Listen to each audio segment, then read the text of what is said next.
What is up, YouTube? Super Wrestling News back here again with another video. Today we are doing a WCW based quiz.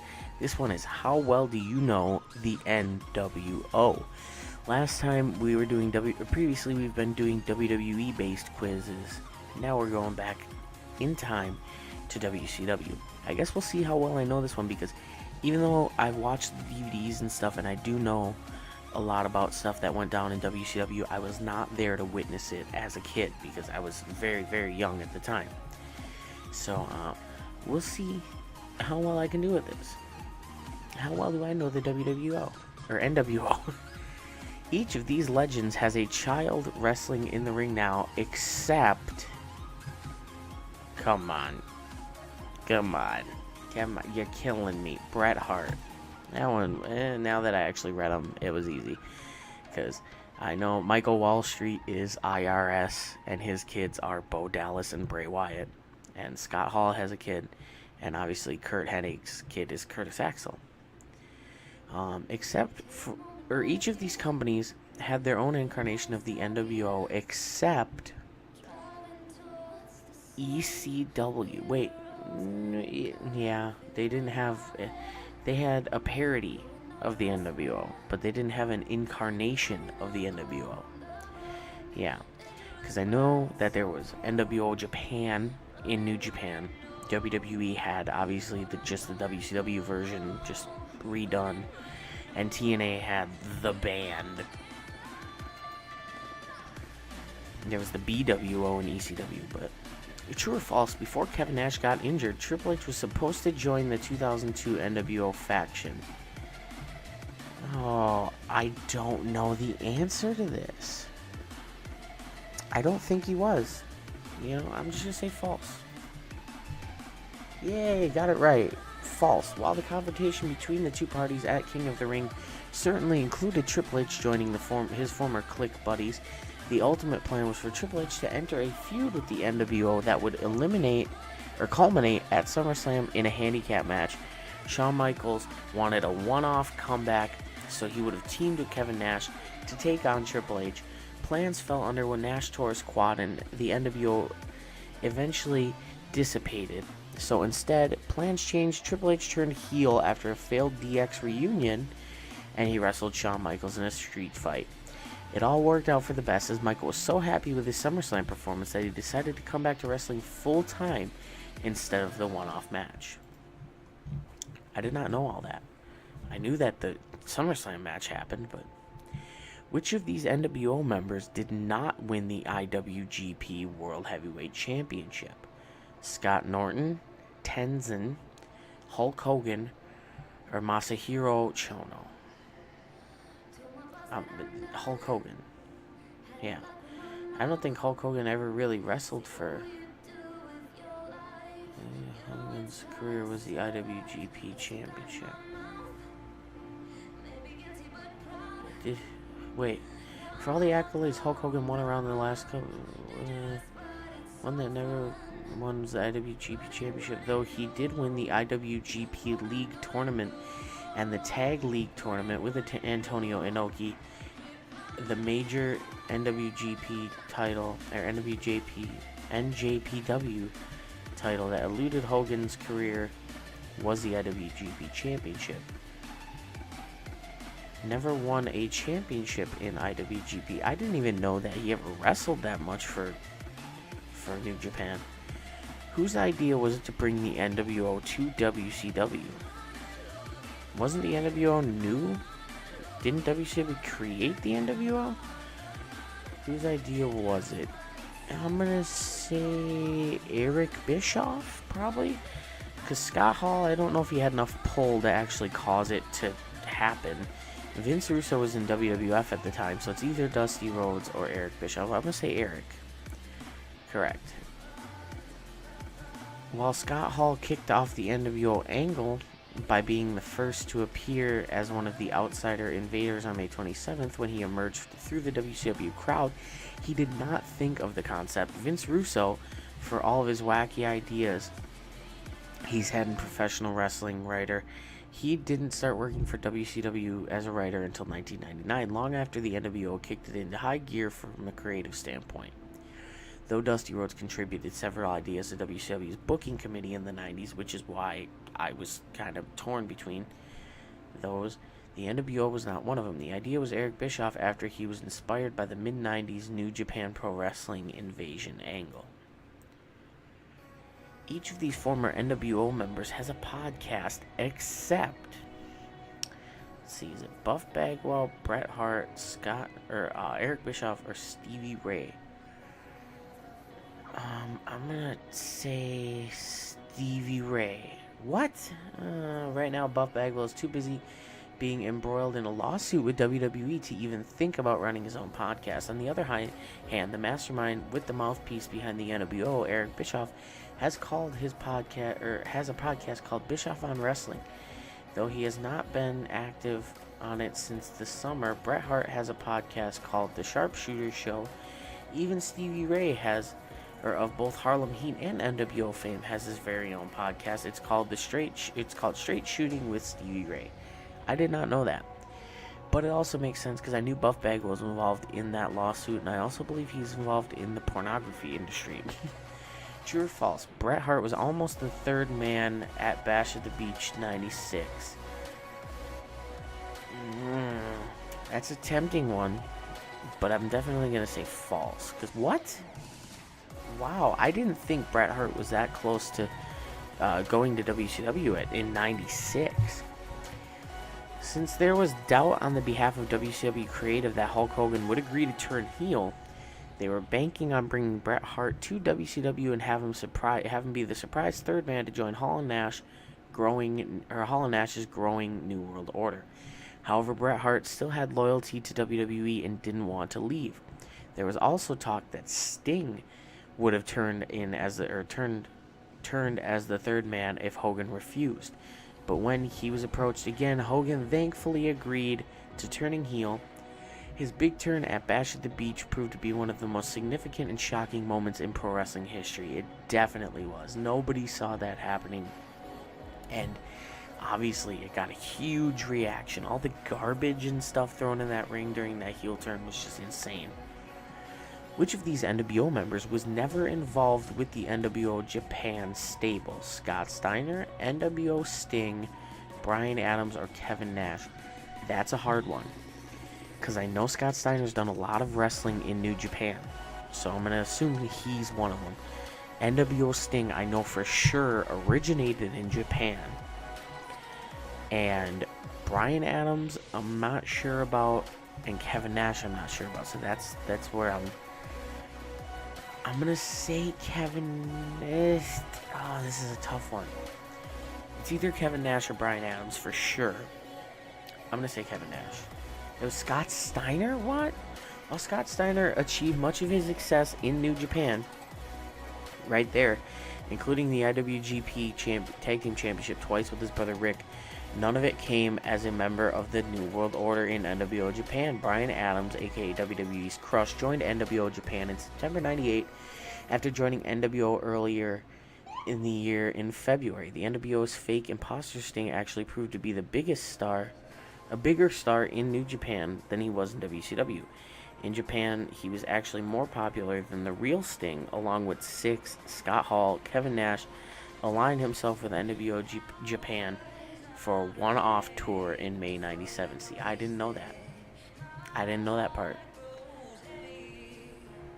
Wow.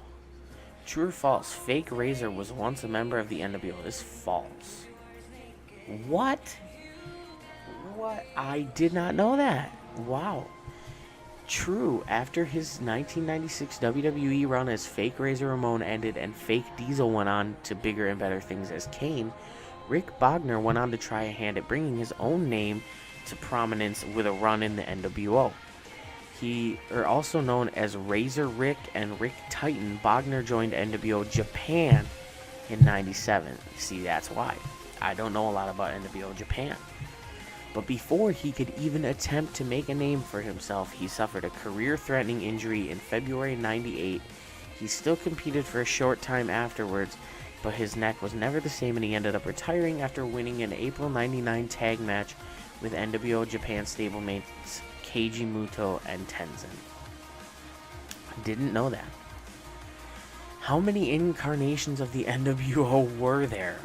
Let's see. Original NWO, NWO Wolfpack, NWO Japan, NWO 2000, NWO and WWF, NWO and TNA.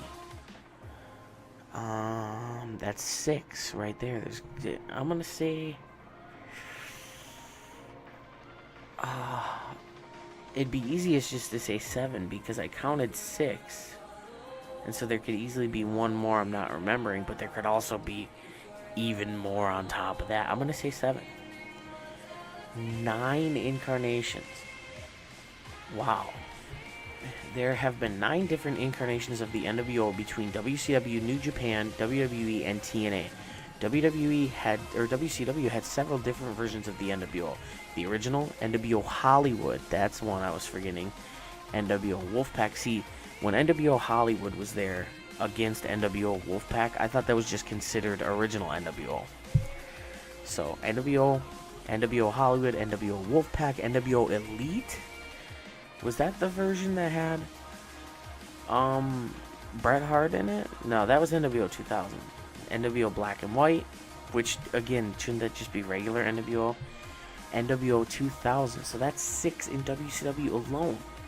In between all of this, New Japan had NWO Japan, then the original trio went to WWE, and then TNA. So yeah, 9. Wow. The LWO and the Blue World Order, and there was those also. True or false, Shawn Michaels almost joined the NWO Hollywood in 1998. I want to say this is true because I know Shawn Michaels at one point did almost go to WCW because of Scott Hall and Kevin Nash's pull, but I don't think it was close enough for it to be considered he almost joined. But I'm going to say true. Well, honestly, more like a trick question. Shawn Michaels was strongly tempted to join WCW in 98.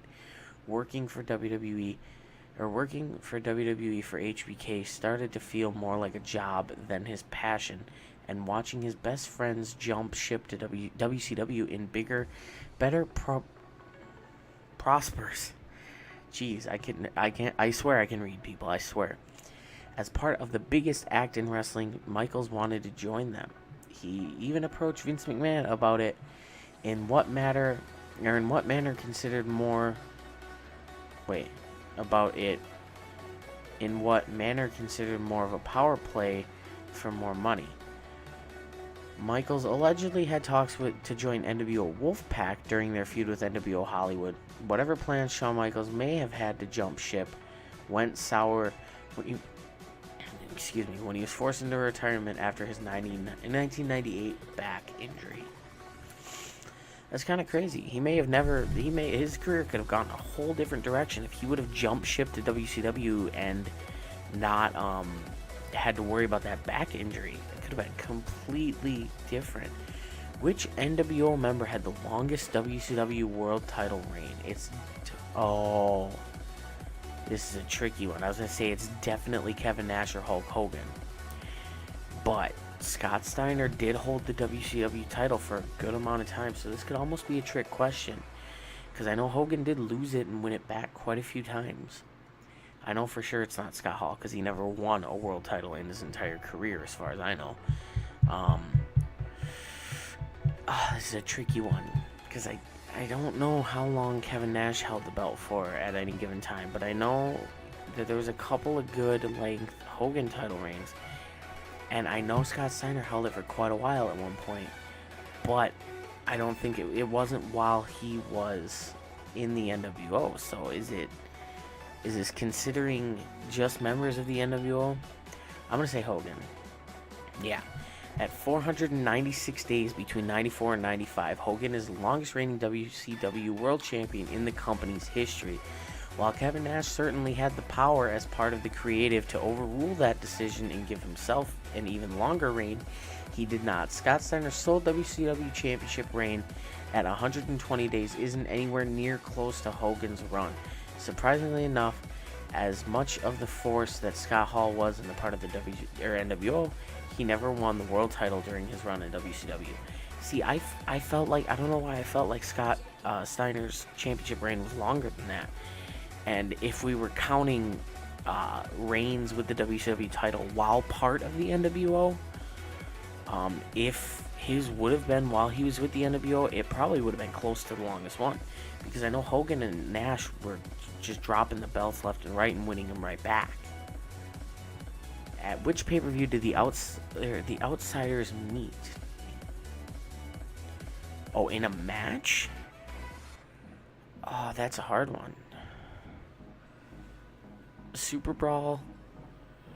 It definitely wasn't Halloween Havoc 91 because they... Oh, wait. They were both in WCW in the early 90s before they were the Outsiders. So this could have been Big Scott Hall, whatever his nickname was, versus Oz. And I'm going to say Halloween Havoc. It was Super Brawl. Why? But it was what I said. At Super Brawl 1, when Kevin Nash was working the show under his much maligned Oz gimmick, he met one of the newer WCW recruits named Scott Hall while backstage. The two hit it off really quick, and they started traveling together on the road. Eventually, the two would jump ship to WWE under their most famous gimmicks, Razor Ramon and Diesel, or more famous gimmicks. After becoming the poster boys for that company, they jumped ship to WCW again in '96 in more historic fashion. They portrayed themselves as invaders looking to take over the wrestling industry as the New World Order. True or false, Vince McMahon accepted a challenge to fight Eric Bischoff on WCW television. See, this was a thing that happened. Eric Bischoff did challenge Vince to a match at a WCW pay-per-view, but I don't know if Vince accepted. It almost sounds like something Vince would do and then somebody would talk him out of it because Vince is a hothead. But I'm going to say false? Yeah, false. Vince desperately wanted to in May 98. In a May 98 episode of WCW Thunder, the spokesperson and proverbial brainchild of the NWO, Eric Bischoff, challenged Vince McMahon to show up to a WCW pay-per-view and fight him one-on-one. According to Vince Russo, McMahon was seriously contemplating accepting the challenge and was willing to strike some sort of deal with WCW to make the crossover with WWE happen. Unfortunately, the only thing that stopped Vince was the fact that the pay-per-view which Eric Bischoff wanted McMahon on was set to air the same day as Stephanie McMahon's graduation. In this case, Vince McMahon had to choose family over business. Wow, I did not know that part. As far as I can recall, I've never heard that part.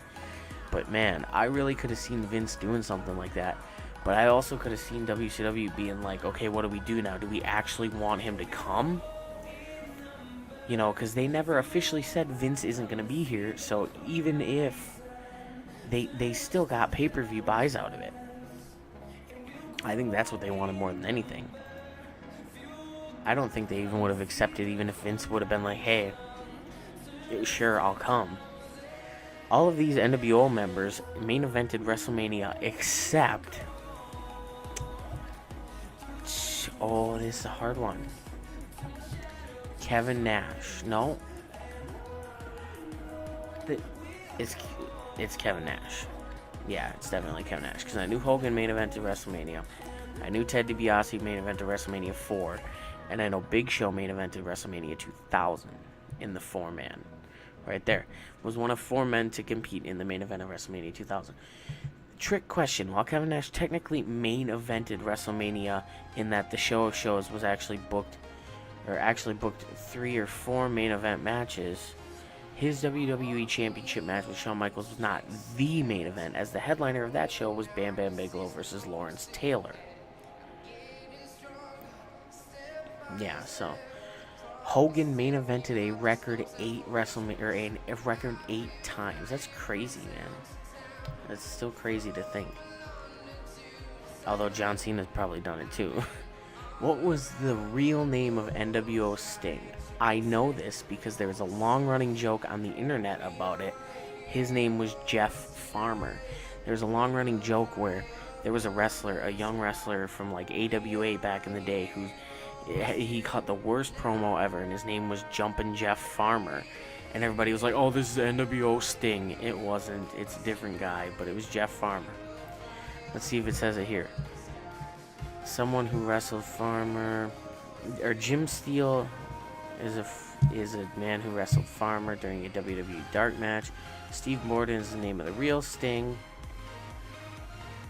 And Scott Norton is a separate member of the NWO. It says Brian Adams up here, though, so that's really confusing. Because Brian Adams wasn't an option.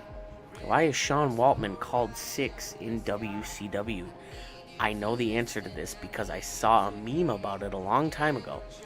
Actually, I take that back because it could actually be that he was the 6th member of the NWO.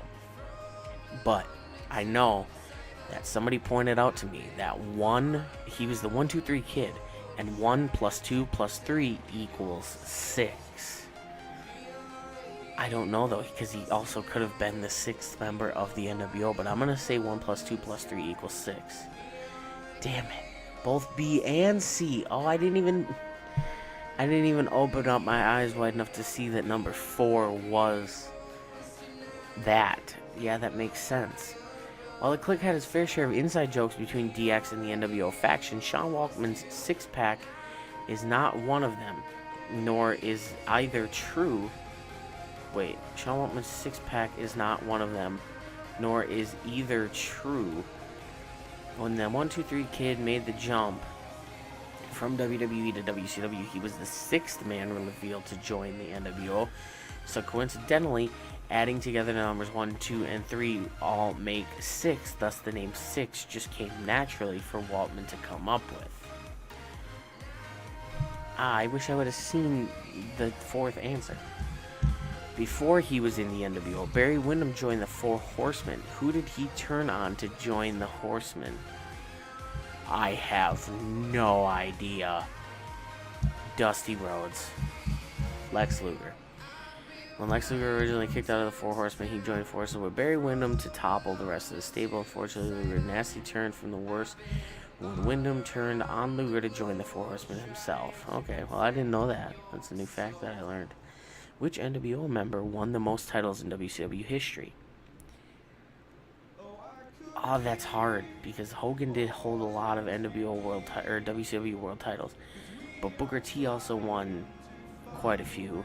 Scott Steiner, not so much, I don't think. And Sting held a lot of belts in WCW too. I'm gonna say Hogan. It was Booker T. Most decorated wrestler in WCW history. Did not know that. In addition to winning the WCW Tag Team Championship with his brother Stevie Ray from Harlem Heat a whopping 10 times more than any other tag team, he won the TV title 6 times, the US title once, and of course the WCW Championship 5 times. Although that is altogether that is 21 championship wins, more than anyone else who won gold in the company. This also makes him the 9th Triple Crown winner in WCW history. He may not have done much as a part of WWE's NWO, but his run in WCW puts all the WCW version's members to shame. I didn't actually know, he was an NWO member in WWE. As I say, I didn't even know that Booker T was a member of the NWO in WCW. But wow, I'm learning a lot from this quiz, man. I told you guys I wasn't going to do as well on this one as I was the WWE one. Who was the first woman to ever be affiliated with the NWO? Woman. It was Miss Elizabeth. Damn it. Kimberly Page was a valet and member of the Nitro Girls, but not NWO. Tori Wilson was part of the NWO Elite, but wasn't the first. Whereas Miss Elizabeth was the first and only woman in WCW to join the NWO.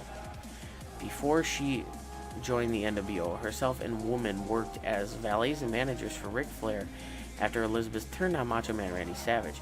From 96 onwards, Miss Elizabeth would work as the valet/manager/member of the NWO, its Wolfpack incarnation, NWO Hollywood, and briefly NWO Elite before she was replaced by Tori Wilson as a member.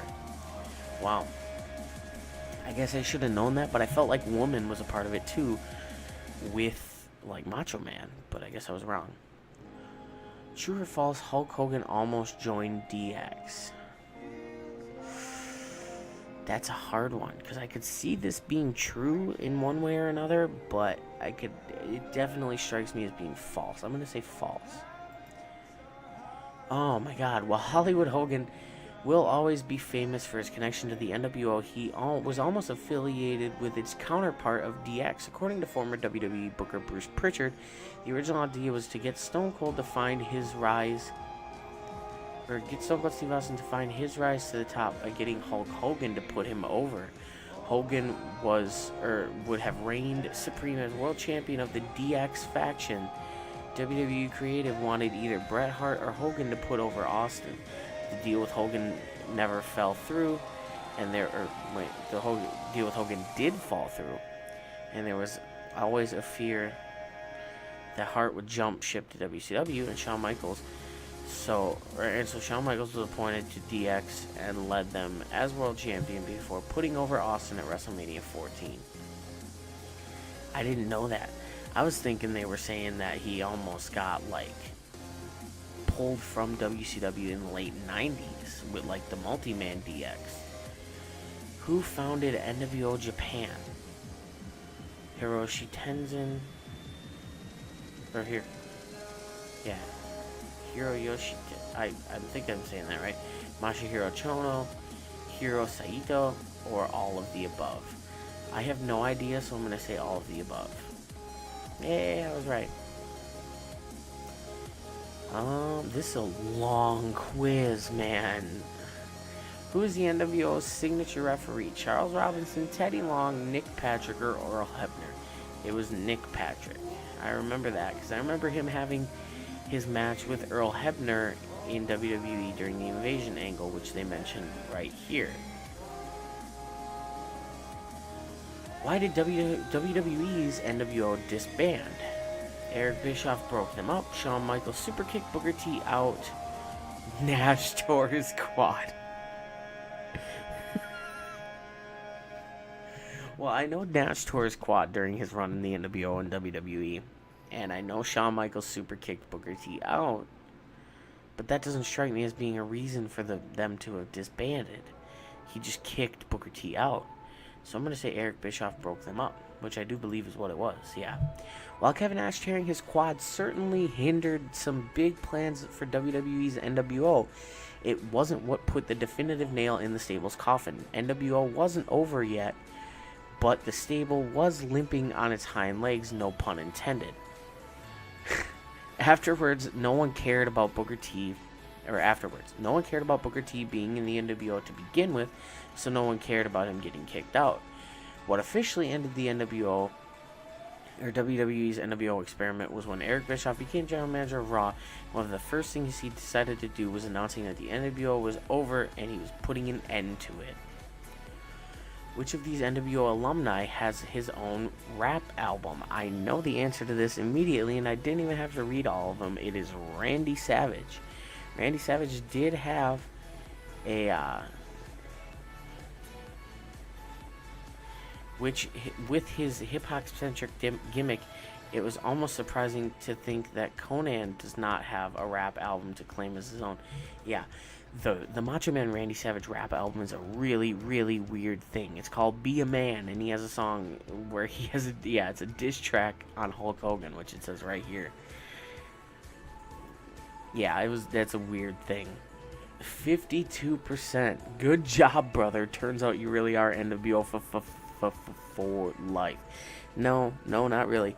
I did terrible at that. And I told you guys I was going to do terrible at that too, because I've seen the DVDs, I've read up on the NWO and stuff like that, but I wasn't there to see it personally. Maybe someday I'll go back on the network and watch more NWO related stuff to learn some more of this, but there was a lot of curveball questions in there, like the 6-1, the NWO Japan questions. I have no idea. No idea. So I hope you guys enjoyed this. Go ahead and give it a shot for yourself if you want. The link to it will be down in the description, even though it's kind of easy now that you guys have seen this one. So maybe just play along while you're watching the video. But I'll leave the link in the description anyways, because there will be more quizzes that you guys can take if you so choose. And don't forget to leave a like, comment, and subscribe on the video, and I will see you guys next time.